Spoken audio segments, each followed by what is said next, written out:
We're back here on BTN Live. Mike Hall alongside Russ Lande now, as promised, our NFL draft expert. And let's start where we were in the previous block there, talking about Michael Sam.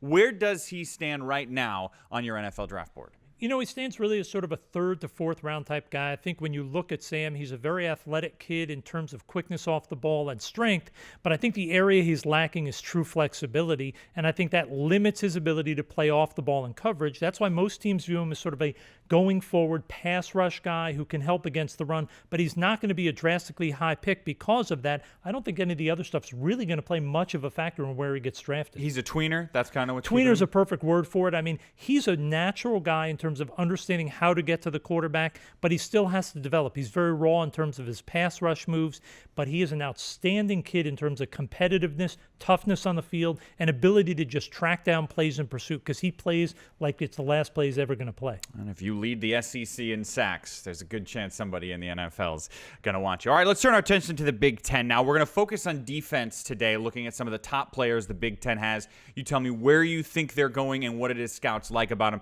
Let's start in Minnesota. Rashawn Hageman. You know, Hageman's probably one of the most interesting guys in the draft because there aren't many guys that are 6'6", 320 pounds that are really athletic guys who are also powerful. I think at the Senior Bowl he showed that he's a rare specimen. He dominated from the first day of practice all the way through the game. I think he has an opportunity to be a first-round pick. I think the key for him is going to the combine. He needs to impress teams in the interview process. No one doubts the physical talent. What they want to see is they want to see how does he handle the interview process. Everybody knows the story. How does he do telling that to the NFL teams? If he does that well, you're talking about a guy that could challenge you go in the top 20 because he has rare physical tools and he produced on the field. When you have the tools and the production, that usually warrants first-round selection. He certainly got the body that impresses There's no people. question. What about Daquan Jones at Penn State? You know, a little bit different than Hageman, I think. When you look at this guy, you see a guy that's powerful, he's explosive, but he's not a top-level athlete. When you see him get behind the line of scrimmage, he doesn't always have the speed to finish plays. He doesn't get off blocks as well. So I think you look at him and you think maybe in that third to fourth round, he's just not that dominant player that you want him to be. He's a guy, to me, that fits maybe more as a 3-4 defensive end than he does truly as a 4-3 defensive tackle because getting backfield penetration is not one of his strengths,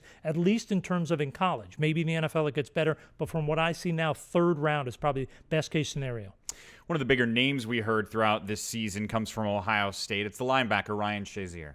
You know, he's a special guy because there are very few linebackers that can be explosive off the ball, getting to the quarterback, that have the speed to chase down even the fastest running backs in pursuit, but are also athletic enough playing off the ball to cover tight ends in coverage, to be effective in zone coverage, intercepting balls. He's the complete package in terms of athleticism. What teams really want to get a look at is the physical guy. They want to see his size, how big are his hips in terms of, does he have the ability to add weight? Because he's not a big kid. He struggles when he has to take on blockers. NFL teams want to get a feel for, are we going to have to protect him with the defense, make sure he's covered up, or is he big enough and strong enough that we can really let him roam free and deal with blockers as he has to? And that's the real question for him. Played on an Ohio State team that won 12 games, and he was the leading tackler for the Buckeyes. Chris Borland, he's been a force for a long time. Is he an NFL draft pick? Oh, there's no question he's an NFL draft pick, and he really helped himself at the Senior Bowl. I think a lot of people had concerns about his size going down to Mobile, but from the moment practice started, he was the best linebacker all week, and he not only impressed in terms of athletic ability, he showed he was a dominant pass rusher all week. Everybody was talking about this kid. I really think he's got a chance to be a second-round pick, most likely third round, but I think he could slip in that bottom few picks of the second round.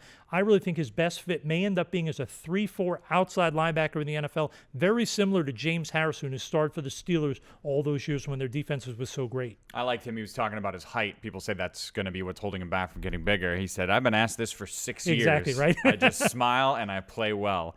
Rqueze Dennard really had an impressive season. Not only impressive season, I think what you see that's so impressive about it is he went from a guy a year ago who did some things wrong on the field in terms of fundamentals, technique, ball skills. All of those improved this year. Not many guys make that big a jump in terms of their technique and fundamentals. He really did. Then you add in his size, his strength, his willingness to play physical. The big thing NFL teams want to get a look at when they watch him at the combine is not so much the 40 time, but how does he compare athletically to the other corners? Does he show the ability to change directions and explode to the ball? If he does those things well in the position drills, he's got a chance to be the first corner taken, potentially a top 10 or 15 pick in the entire draft. Definitely first round potential for him. not even potentially. He'd have to stumble to not go in the first round. And that's not surprising. I mean, he won the Thorpe Award for the best D-back in all of college football. Before we go, how about another D-back, Bradley Roby from Ohio State? Well, I think when you look at Roby, you see sort of a unique guy because he's a smaller guy, about 5'9", an explosive athlete. Teams want to get a feel for, does he have the frame to hold up and play physical in the NFL? Because small corners get pushed around too often and they're not able to show that athletic ability. I think right now he's looking at maybe second, maybe third round, but he has a lot to prove in terms of, does he have the strength to overcome his lack of size? NFL draft almost here. 3 months away, right? 3 months away. It seems like tomorrow.